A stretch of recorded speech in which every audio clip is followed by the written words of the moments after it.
My name is Pharrell Williams. I'm a culture writer, host, and producer. We hope you enjoyed the show tonight.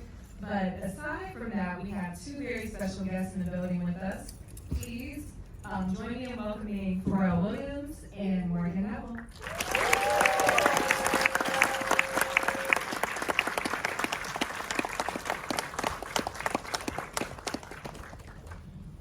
Thank you.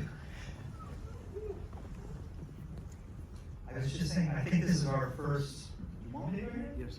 Okay. Our first real public screening of this film. So thank you.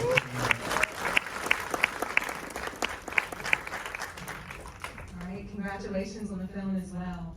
Now, the last time we spoke, we were all in different places. Morgan, you were here in LA. Pharrell, you were in Paris. I was in New York. But now here we are in this magical world of Lego.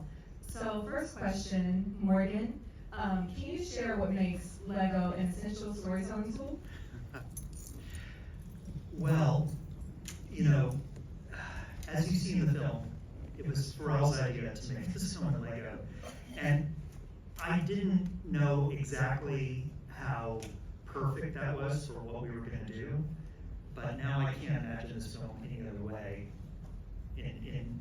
at all. And in a way, I feel like, as I think about Lego, and I grew up with it. It was something my kids played with. I know many people have that kind of relationship, but I feel like Lego is like the building blocks of trying to put together something from scratch. I think it's how I put together movies. It's probably how you put together songs. It's how you imagine things. And in a way, I feel like the film itself is like a really complex Lego set that we spent 5 years building. Scene by scene, piece by piece, we came up with this idea to take us on this journey. So in the beginning, I didn't know any of that. I just thought, that sounds really interesting. Nice, well, here it is now. And you also said that you would be open to working with animation again, right? Yeah, ask me in like 2 weeks.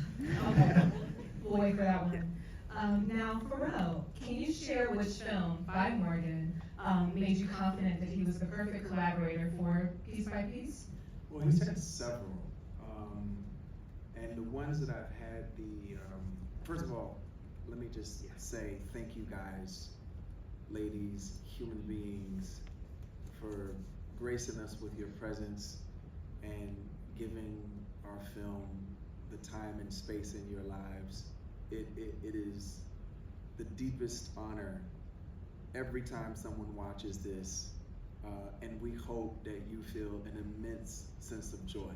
Thank you so much.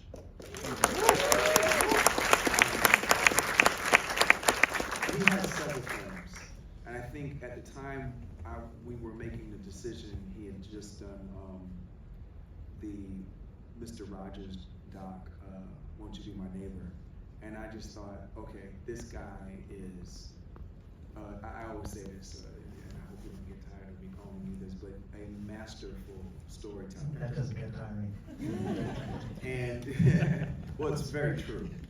And I just remember thinking to myself, okay, I can put my story in his hands, and whatever way that he would see fit to tell my story, I would be comfortable with it because he makes you feel things.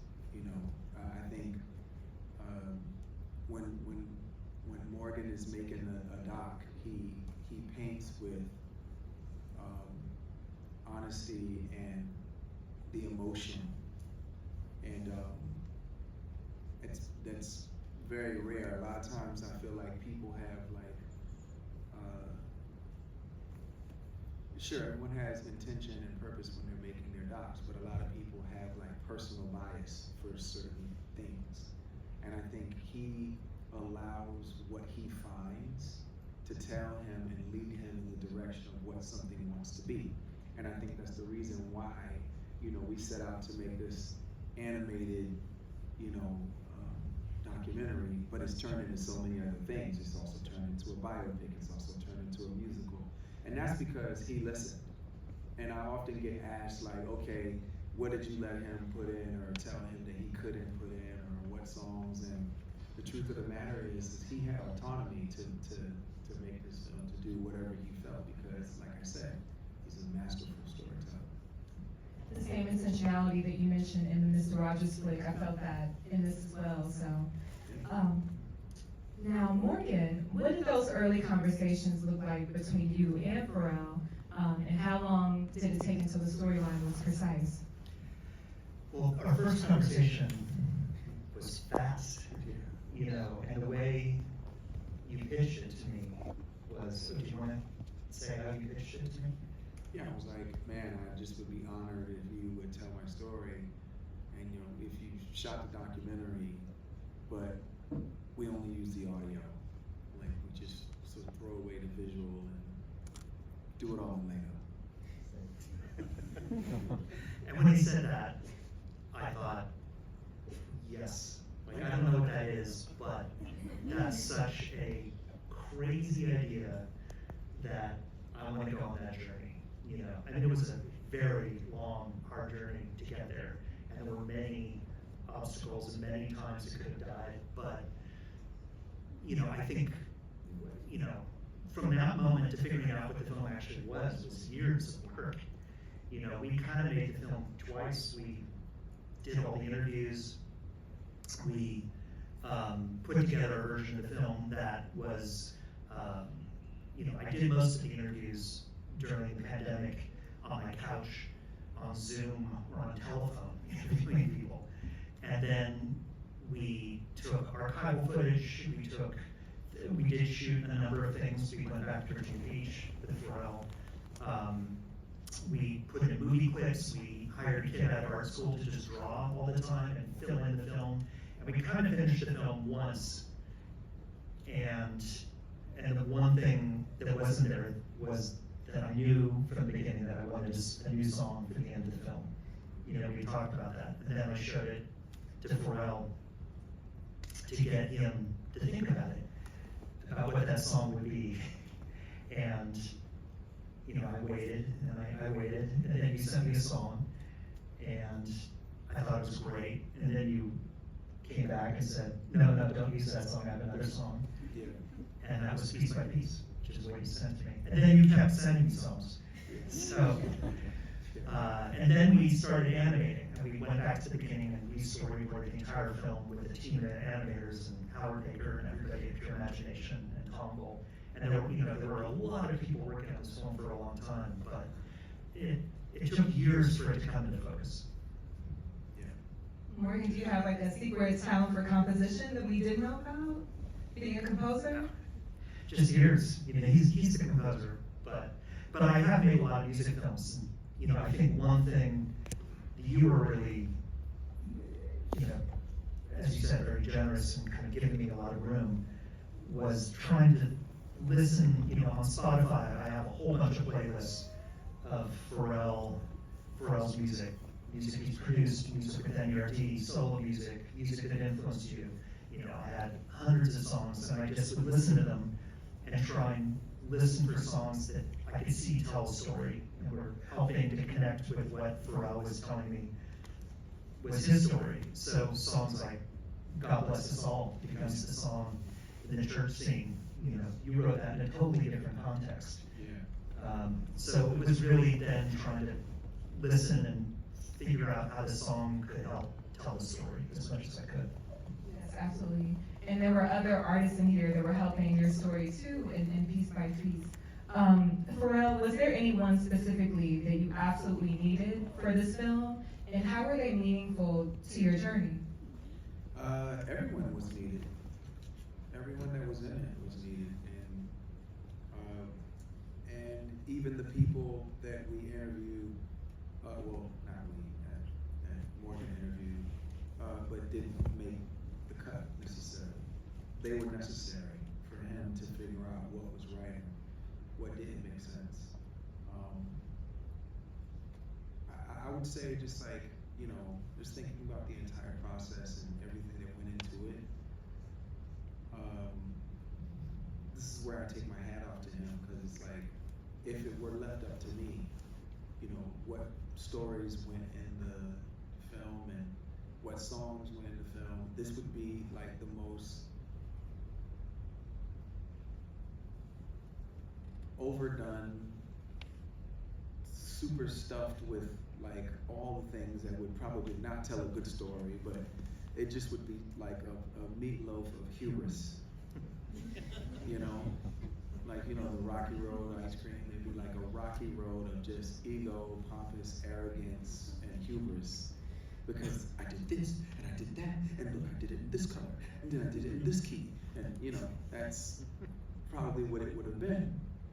But part of humbling yourself is not only like not trying to gatekeep what goes in and what comes out, but to turn it all over to someone else and trust. You know, that was like, that's how I know I finally, I mean, you're never done with the exercise of humility, by the way. That's something you'll do for the rest of your life, should you decide to take it on. But that's how I knew that I had graduated away from what I used to be. I don't know if you guys picked that up in the story, but man, I was so pompous and so arrogant, and I really thought the solar system of creativity was like around me, and I didn't realize that like I was blessed to be in the orbit of creativity. And you know, but seeing this and seeing everything that's happened in the process of getting this done has shown me, and I'm very proud of the fact that like I got out of the way.